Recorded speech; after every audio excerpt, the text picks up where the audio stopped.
ക്രിസ്തുവിൻ്റെ സമാധാനം നിങ്ങളോടുകൂടെ ഉണ്ടായിരിക്കട്ടെ.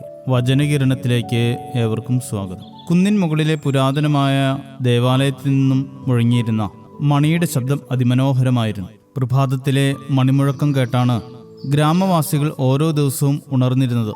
അതിൻ്റെ മുഴക്കം കാറ്റിൻ്റെ തരംഗങ്ങളോടൊപ്പം ഗ്രാമമാകെ പരക്കുമ്പോൾ അത് കേൾക്കുന്നവരുടെ മനസ്സിൽ പ്രത്യാശയും ഉണർവും നിറച്ചിരുന്നു. എന്നാൽ കാലക്രമേണ ആ മനോഹരമായ മണിയിൽ ഒരു പൊട്ടൽ വീണു.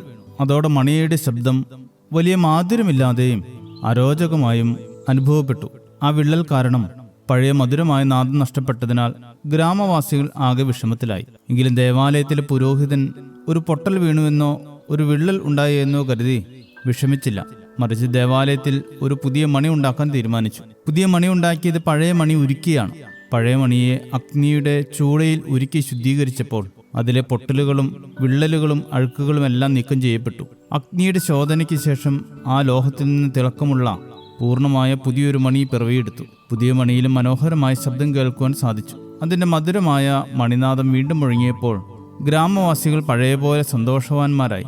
ജീവിതത്തിലെ പ്രതിസന്ധികളെയും വീഴ്ചകളെയും നാം എങ്ങനെ കാണണമെന്നതിനെക്കുറിച്ച് ഈ കഥ നമ്മെ ഓർമ്മിപ്പിക്കുന്നു. എന്തെങ്കിലും വീഴ്ചകളോ പരാജയങ്ങളോ വിള്ളലുകളോ ഒക്കെ സ്വന്തം ജീവിതത്തിലോ കുടുംബ ബന്ധത്തിലോ സുഹൃത്ത് കൂട്ടായ്മകളിലോ വന്നാൽ അതോടെ എല്ലാം നശിച്ചു എന്ന് കരുതി നിരാശപ്പെടുകയല്ല വേണ്ടത്. മറിച്ച് ആ പഴയ മണിയെ ഉരുക്കി പുതുതായി പണിതെടുത്തതുപോലെ നമ്മുടെ ബന്ധങ്ങളിലെയും ജീവിതത്തിലെയും വിള്ളലുകൾ പരിഹരിക്കുവാനുള്ള വഴികൾ തേടുകയാണ് വേണ്ടത്. ജീവിതത്തിലെ പ്രതിസന്ധികളെ ശുദ്ധീകരണത്തിനുള്ള അവസരമായി കാണാൻ പഠിക്കുക. ഞാൻ തീയിൽ കൂടി കടത്തി വെള്ളി ഊതി കഴിക്കുന്നത് പോലെ അവരെ ഊതി കഴിക്കും, പൊന്നു ശോധന കഴിക്കുന്നത് പോലെ അവരെ ശോധന കഴിക്കും. അവർ എൻ്റെ നാമത്തെ വിളിച്ചപേക്ഷിക്കുകയും ഞാൻ അവർക്ക് ഉത്തരമരുളുകയും ചെയ്യും എന്ന് സക്രിയ 13:9 പറയുന്നു.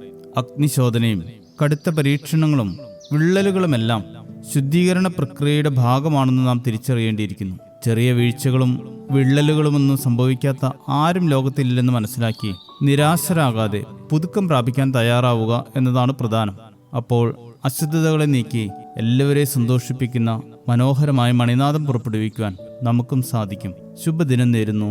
ദൈവം അനുഗ്രഹിക്കട്ടെ. എന്നെ നീ സ്പർശിച്ചു കരുത്തേകി സൗഖ്യം പകർന്നിടും സമയമിതിൽ സമസ്തവും തൃപ്പാതെ നന്ദിയായി നൽകാം. ജന്മം മുഴുവനും സ്തോത്രമേകാം. യേശുവേ, നിനക്കെന്തു നൽകിയാലും മതിയാവില്ലെനിക്കെൻ്റെ നാഥ.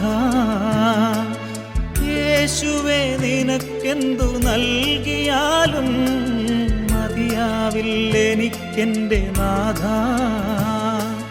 നാഥ, സമർപ്പിക്കുവാൻ ഞാൻ വരുന്നു, സന്തോഷപൂർവം തരുന്നു. എന്തു വേണേലും നീ ചോദിക്കണേ. യേശുവേ, എന്നുടെ ഹൃദയമിതാ ഒരു